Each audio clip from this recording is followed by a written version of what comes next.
Hi everyone, this is Kyne here with CBC Life. You know, they say Halloween is like a drag queen's Christmas, and Christmas is indeed on the horizon. In this makeup tutorial, I'm going to show you guys how to achieve this fierce werewolf look for this Halloween. Whether you're a drag queen or just a drag queen at heart, hopefully you can learn something cool and get some inspiration. So let's get started.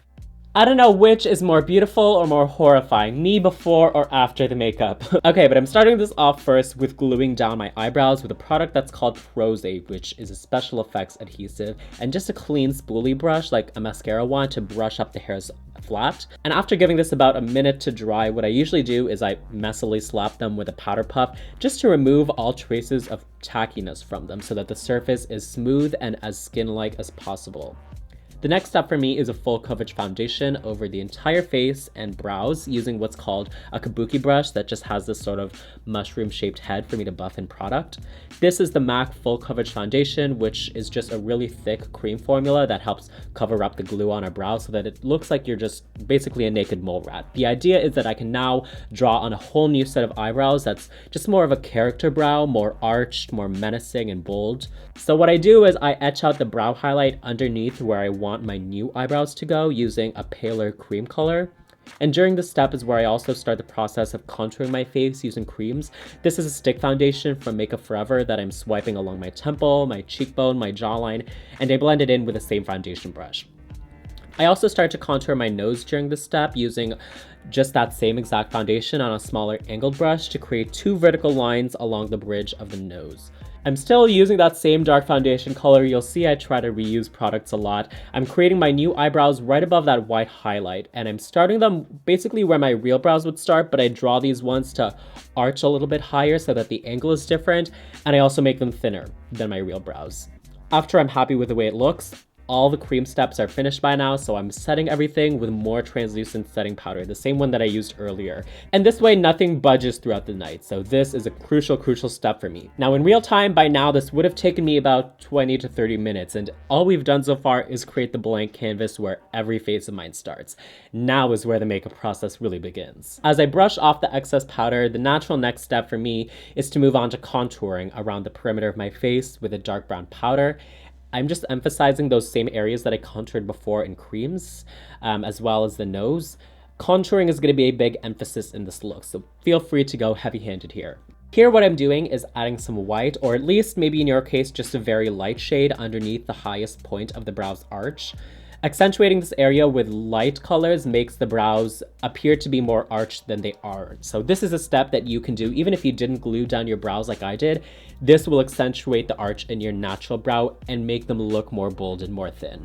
Moving on to the eye makeup, we're gonna go for a classic black smoky eye. And I always start off my smoky eyes with just brown eyeshadow through the crease of the eye. Even when I'm doing super bold makeup looks, which I suppose you could say all my looks are bold, but even then, I start off with a little bit and always build my way up.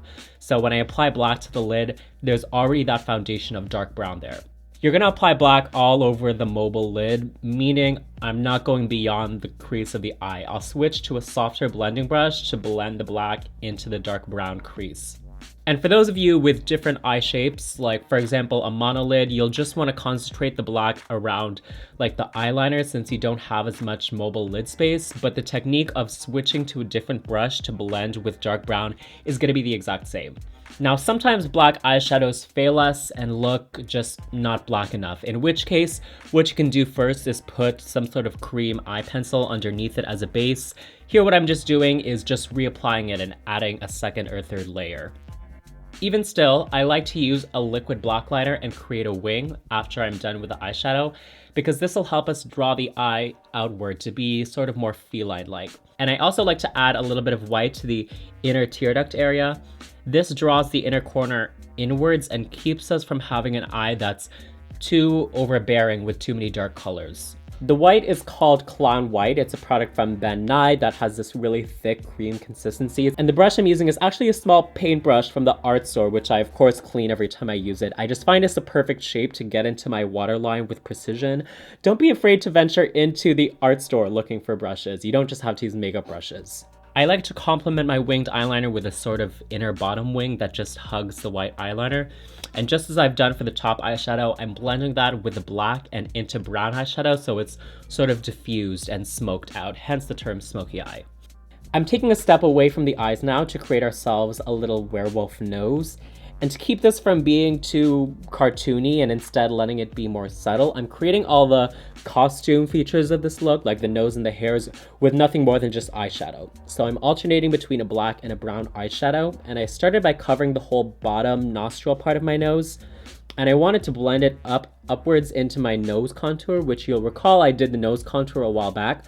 Now I'll have my werewolf nose at the tip, and from it, these two little peaks that blend up into the nose contour. And by nose contour, what I mean is those two vertical lines along the bridge of the nose. So instead of just having this brown spot at the tip of our nose and calling that a werewolf nose, what we've created through several steps of layering and blending shadows and creams is something that's a lot more subtle.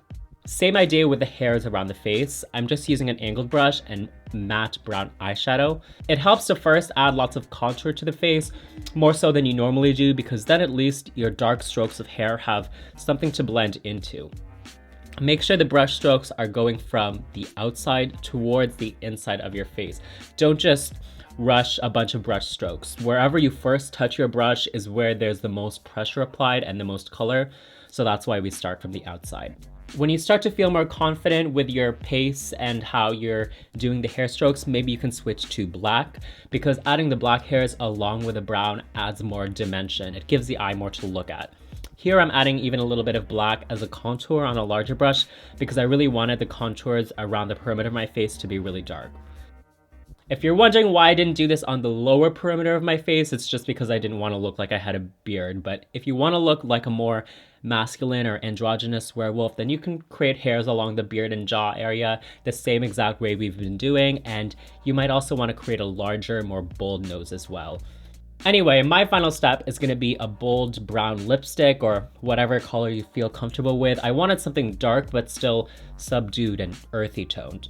The real pop here is going to be with my yellow lenses. Now I really look like a villain. And then I just finished the look off with some false lashes, which I stacked on multiple pairs for extra fullness. What I use is a pair called the 301 lash. The name I think comes from just standard beauty supply store labeling, but it's come to refer to the standard drag queen lash that's huge and long. I stack a couple of those with some shorter false lashes to customize something that's long and full and fluffy, but with that step, the makeup is now complete. So you guys, this is the finished look. Let me know what you think down in the comments. And if you want to see more videos like this one, be sure to follow CBC Life. And if you want to see more from me, my socials are all onlinekyne. But until the next one, I hope you guys all have a fierce Halloween and I'll see you next time. Bye.